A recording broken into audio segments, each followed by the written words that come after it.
Onion is one of the most commonly used vegetables in the world. But what really happens inside the human body when we eat onion?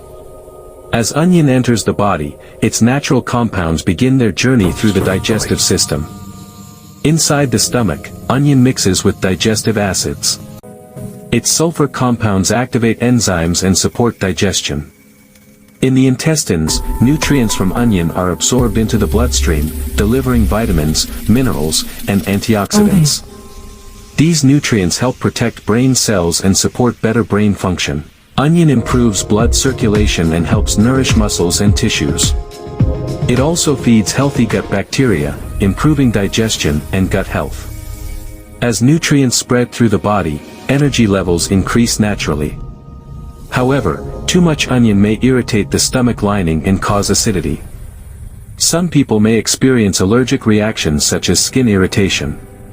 Excessive intake can also affect blood sugar levels.